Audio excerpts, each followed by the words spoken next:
En este episodio, exploraremos uno de los casos más controversiales, el feminicidio de la menor Olga Camacho Martínez, perpetrado por un miembro del ejército mexicano, al que se le conocería popularmente como Juan Soldado. Acompáñame a desentrañar los eventos circunstanciales que rodearon este crimen, que dejó conmocionada a la sociedad de Tijuana y una huella profundamente imborrable en el corazón de su familia.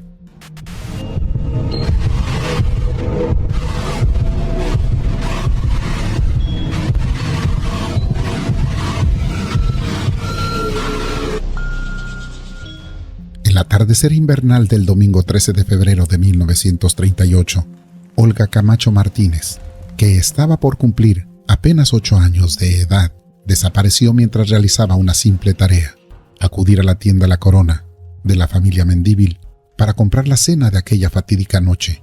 Durante la primera búsqueda, la señora Felisa Martínez de Camacho, mamá de Olga, se dirigió a la tienda preguntando al amable dueño, Mariano Mendívil, por su pequeña hija. Este confirmó que la atendió, platicó y bromeó brevemente con ella, despachó el pedazo de carne en papel de envolver y vio que salió del lugar sin observar nada irregular.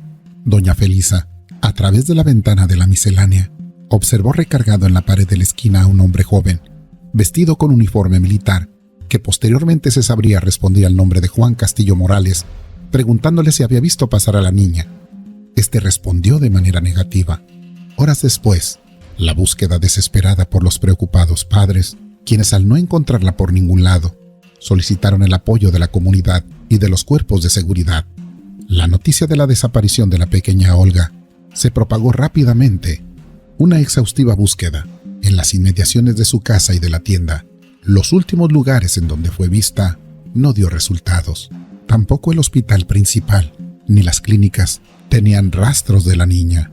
Más tarde, la lluvia comenzó a caer y el frío de febrero se hizo sentir, percibiéndose más intenso a medida que la noche avanzaba hacia la madrugada. No había pistas sobre el paradero de Olga. La comunidad, consciente de las terribles implicaciones de su desaparición, cerró con llave las puertas, aseguró las ventanas y vigiló a sus hijos con temor. Para el amanecer del día siguiente, la ciudad de Tijuana era un caos porque todo mundo continuaba buscando a la niña, que lamentablemente, a eso del mediodía, su cuerpo sin vida fue hallado en un garaje abandonado. Una mujer, vecina de la familia Camacho, guiada por una corazonada y ciertos matices místicos, la encontró. En la parte trasera de la propiedad de un vecino había un pequeño garaje de madera, maltrecho y abandonado. Este lugar, situado a 2 cuadras del hogar de los Camacho, colindaba con un destacamento militar y policial conocido como El Fuerte. La estructura, que parecía al borde del colapso, exudaba una atmósfera de abandono. Miró con inquietud a través de 2 tablas torcidas del exterior y lo que vio le heló la sangre. Allí, sobre el piso mojado, yacía la mano ensangrentada de una criatura, con la palma hacia el suelo. La mano se asomaba desde abajo de una hoja de cartón, dejada por el asesino para cubrir el resto del cuerpo. El cuerpo inerte de la niña fue trasladado al anfiteatro del Hospital Militar y Civil. La historia de Olga Camacho Martínez comienza en Mexicali, Baja California, en donde nació el 22 de marzo de 1930. Sus padres, Aurelio Camacho y Felisa Martínez, ahí vivieron antes de trasladarse a Tijuana en busca de mejores oportunidades. Aurelio, antes de mudarse a Tijuana, inicialmente empezó su jornada en una modesta tienda en Calexico, California, justo al otro lado de la frontera, pero el destino lo llevó a Mexicali, en donde un familiar le propuso la oportunidad de abrir su propia tienda de diversos productos comestibles. Felisa, por otro lado, había nacido en el pintoresco pueblito de Acaponeta, Nayarit. Su infancia se vio marcada por la pérdida de su madre y el nuevo matrimonio de su padre. Pero en 1926, cuando Felisa contaba con 15 años, el destino le ofreció una nueva oportunidad. Una prima la invitó a Mexicali. Era el momento perfecto para aprender inglés, y Felisa, esperanzada y con emoción, aceptó. 2 años después, cierto día, al visitar la tienda de Aurelio, quedó cautivada por sus ojos verdes. Él, enamorado, comenzó a enviarle flores y serenatas. En pocos meses, le pidió matrimonio en 3 ocasiones, hasta que finalmente ella aceptó. Viajaron a Yuma, Arizona, para casarse. Aurelio dejó atrás la tienda para trabajar en la cervecería de Mexicali antes de mudarse a Tijuana para escapar del abrasador calor veraniego. Allí, trabajó como cantinero y mesero, mientras su hermana, telegrafista en Tijuana, les ayudó a encontrar un hogar. Aurelio se convirtió en encargado del famoso Foreign Club, del que posteriormente su padre, el abuelo de Olga, se hizo propietario, de entre otras varias inversiones de ese ramo. Sin embargo, sin que nadie pudiera imaginarlo, varios años después su vida daría un giro trágico. En Tijuana, su hija Olga fue víctima de un crimen horrendo. Aquí está la niña gritando. Entonces, yo quise correr, no me dejaron, que toda la gente se amotinó. Y sí, la encontraron allí, yo no la vi. Yo no tuve, no me dejaron. Yo sí hubiera ido. El profundo dolor y la indignación chocaron con la posterior veneración y canonización popular del asesino. Cuando nació la pequeña Olga, era la luz de los ojos de sus padres, una niña alegre y cariñosa. Además de ella, tenían a otras niñas más pequeñas, Lilia, de 4 años, a la que le seguía Alma. Después de 1938, nacieron Guadalupe, Aurelio, José María y Concepción. La pérdida de su primogénita fue solo el inicio de una serie de tragedias que devastaron a la familia. Aurelio jamás pudo liberarse del devastador peso de la tristeza. En 1955, la pena lo llevó a una muerte prematura a los 56 años de edad. Olga había sido el faro de su existencia, y con su trágica partida, esa luz se apagó para siempre. La vida no tuvo piedad con los Camacho. Lilia, 3 años menor que Olga, quien jugaba inocentemente en la sala cuando sucedió la desaparición de su hermana, murió a los 15 años de edad, víctima de un corazón debilitado. Gloria cayó enferma de sarampión y pereció a los 7 años en el consultorio de un médico que cometió un error fatal tras suministrarle equivocadamente un medicamento. El hijo varón de la familia, Aurelio III, nacido en 1945, fue consumido por el cáncer 39 años después. Felisa, sumida en un mar de desdichas, confusión y sentimiento de culpa, se preguntaba si Dios la estaba castigando por no haber acompañado a Olga aquella tarde fatídica. Profundamente herida, se alejó de Dios y de la iglesia durante años. De Juan Castillo Morales, conocido como Juan Soldado, no se sabe mucho. Cuando se le acusó del crimen, contaba con 24 años de edad, lo que significaría que nació en 1914 en el pueblo de Ixtaltepec, situado en la región zapoteca del sur de México, del istmo de Tehuantepec, en el estado de Oaxaca. Proveniente de una familia humilde, se enlistó en el ejército mexicano. De este hecho, se desprende que al menos culminó su educación primaria, pues para esa época era requisito indispensable para enlistarse en el ejército mexicano. En 1938, como parte de un regimiento, fue enviado a la segunda zona militar con sede en Tijuana, en donde enfrentaría su trágico destino. En la década de los años 30, Tijuana era una ciudad marcada por un crecimiento económico, impulsado por el turismo y el comercio, especialmente debido a la prohibición del alcohol en Estados Unidos. Este auge económico fue, en gran medida, impulsado por los casinos que atrajeron a turistas extranjeros y fomentaron un floreciente comercio local. De hecho, desde 1928 se había instalado el complejo turístico de Aguacaliente, generando excelente derrama económica para sus propietarios y del gobierno local. Sin embargo, esta bonanza económica también trajo consigo una serie de problemas sociales, incluyendo el aumento de la delincuencia y la corrupción. En 1935, mediante un decreto, el entonces presidente Lázaro Cárdenas ordenó el cierre de los casinos en todo el país, lo que afectó gravemente la economía local, pues el casino de Aguacaliente cerró sus puertas de manera definitiva en 1937, dejando a muchos trabajadores tijuanenses sin empleo. Esta decisión exacerbó las tensiones sociales en la región, ya que muchos dependían de la industria del entretenimiento para su sustento. La combinación de estos factores creó un ambiente de inestabilidad social que se reflejó en la respuesta de la comunidad por el asesinato de Olga Camacho. En 1938, la ciudad contaba con una población aproximada a los 19,000 habitantes, con su desarrollo centrado en lo que hoy es el centro histórico de la ciudad. Todos se conocían y, de hecho, Entre febrero de 1931 y agosto de 1936, se habían cometido solo 5 crímenes sexuales en San Diego, California y sus alrededores. Esto a unos 20 kilómetros de la ciudad de Tijuana. El crimen de Olga Camacho se dio en este contexto, de ahí su trascendencia para toda la región. Tras conocerse los resultados del dictamen pericial realizado por el médico militar Severano Osorio Camareña, forense de Tijuana, luego de haberse practicado la autopsia, anunció los escalofriantes resultados. La pequeña Olga había muerto por estrangulamiento y un fuerte golpe en la cabeza, seguido de una violación. Una cuerda se ceñía sobre su cuello herido, evidenciando una herida profunda como resultado de un corte realizado con un objeto afilado y desgastado.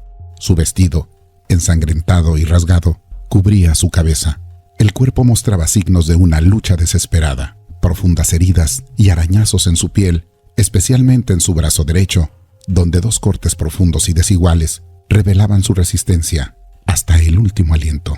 En el lugar encontraron un lago hemático y rastros de goteo que iba del garaje hacia un establo cercano, donde hasta hacía poco había guardado los caballos el 14 Regimiento de Caballería. En la mano de la niña localizaron 6 cabellos rojizos, un trozo de paja, unas hebras de tela gris y piel humana bajo las uñas. Evidencias cruciales para los forenses. En el suelo húmedo descubrieron la clara huella de un tacón de bota de hombre con un diseño de rombo en el centro. El cartón que cubría a la niña estaba demasiado mojado para revelar huellas dactilares, pero otro hallazgo inquietante emergió. Un paquetito de carne había sido arrojado sobre el techo de un cobertizo cercano. En el sucio papel de envolver se veía la nítida huella ensangrentada de un pulgar, una pista que podría ser decisiva. A medida que se acumulaban las evidencias, el jefe de la policía de Tijuana, Luis Villanscarsi, quien también era capitán del ejército, decidió contactar al Departamento de Policía de San Diego, reconocido por su tecnología avanzada para la época. San Diego respondió, enviando al sargento Edward H. Dickman del Escuadrón de Homicidios, junto con William Mann y Walter R. Scott de la Oficina de Identificación. Scott, un maestro convertido en experto forense, había creado un laboratorio fotográfico rudimentario capaz de ampliar fotos de huellas digitales y plantares, mejorando significativamente la tecnología y preparación de la Fuerza Policial de San Diego.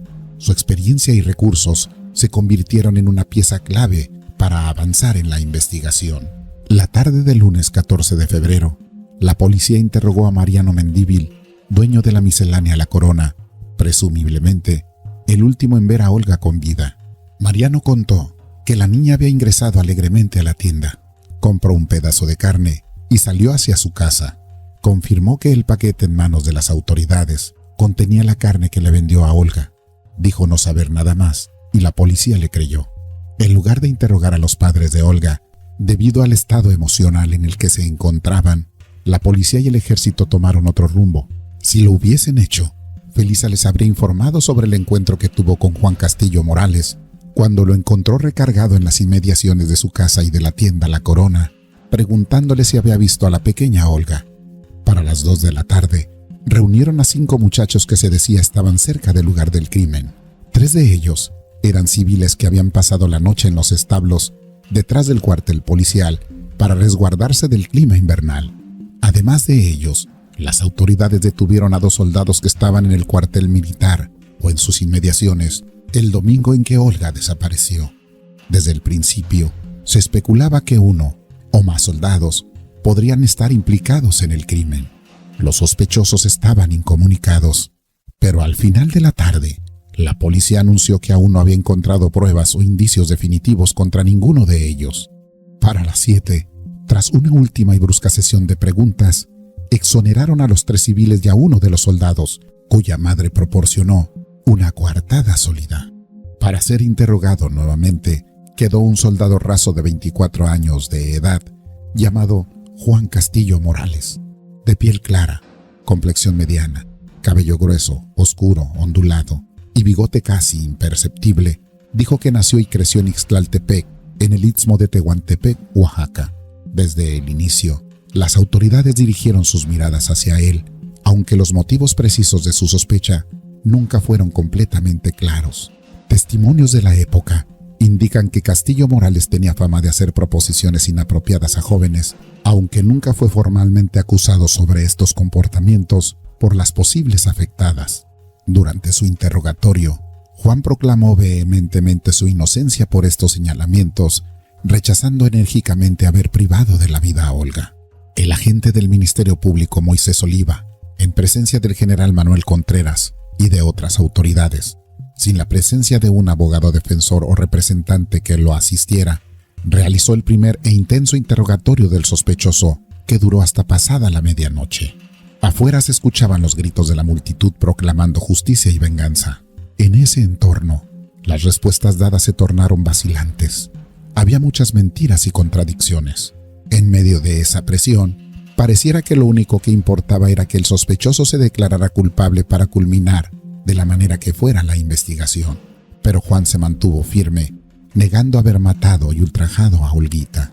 Paralelamente, los investigadores fueron a revisar su casa cerca de la segunda zona militar.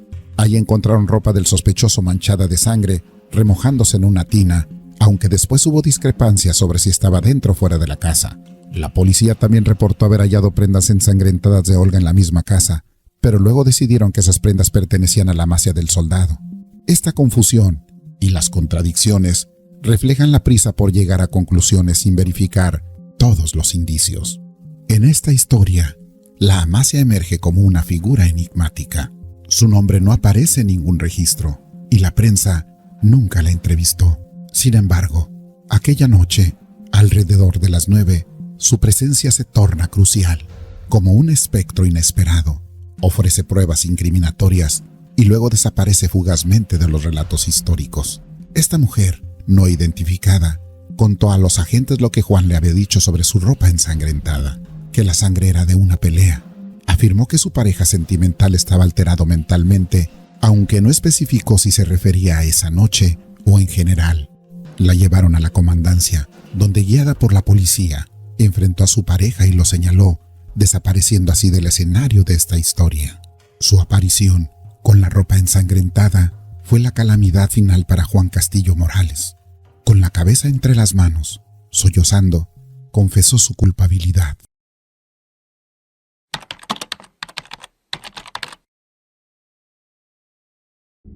No olvides darle like, suscribirte y compartirlo para crear más contenido.